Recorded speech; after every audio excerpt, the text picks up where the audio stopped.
مسامرہ کے اندر ایک عبارت ہے اور وہ انہوں نے بطور حدیث اس کو پیش کیا ہے، شرح میں بھی متن میں بھی۔ یا رسول اللہ صلی اللہ علیہ وسلم، صحابہ نے یہ سوال کیا، کیف یوجع اللحم فی القبر ولم یکن فیہ روح، کہ قبر کے اندر گوشت کو اذیت کیسے پہنچائی جاتی ہے، یعنی جو بندہ برا ہے تو اس کو جو فرشتے سزا دیتے ہیں تو سزا تب ہے جب اسے اذیت محسوس ہو۔ ولم یکن فیہ روح، اور اس میں حال یہ ہے کہ روح موجود نہیں۔ فقال کما یوجع سنوں کا وان لم یکن فیہ الروح،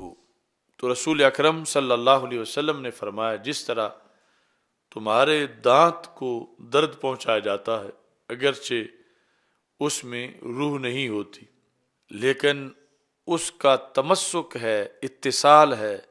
گوشت کے ساتھ کہ جس میں روح موجود ہے، تو اگرچہ دانت میں خود تو روح نہیں ہوتی لیکن جس سے منسلک ہے اس میں روح ہوتی ہے، تو اس بنیاد پر جو ہے وہ دانت کو درد محسوس ہوتا ہے۔ تو وَإِن لَّمْ يَكُنْ فِيهِ الرُّوحُ قَالَ فَأَخْبَرَ أَنَّ السِّنَّ يُوجَعُ لِأَنَّهُ مُتَّصِلٌ بِاللَّحْمِ وَإِن لَّمْ يَكُنْ فِيهِ الرُّوحُ فَكَذَا بَعْدَ الْمَوْتِ لَمَّا كَانَ رُوحُهُ مُتَّصِلًا بِجَسَدِهِ يَتَوَجَّعُ الْجَسَدُ، کہ جب روح جو ہے وہ جسم سے متصل ہوتی ہے تو پھر اس اتصال کی بنیاد پر، جیسے دانت کے اندر روح نہیں تو پھر بھی اسے درد ہوتا ہے کہ اس کا اتصال جس سے اس میں روح ہے، تو ایسے ہی جب روح جو ہے وہ جسم سے متصل ہے تو اس بنیاد پر اگرچہ خود جسم میں روح نہ بھی ہو اس حدیث کے مطابق تو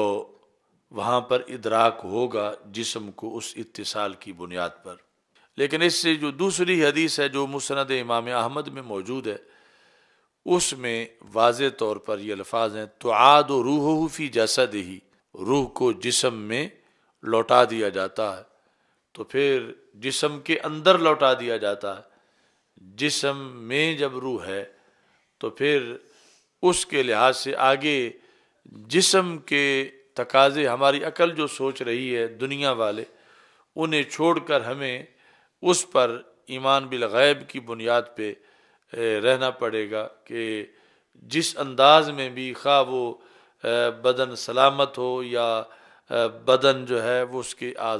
مٹی میں مل چکے ہوں، جو صورتحال بھی ہو، وہ روح کا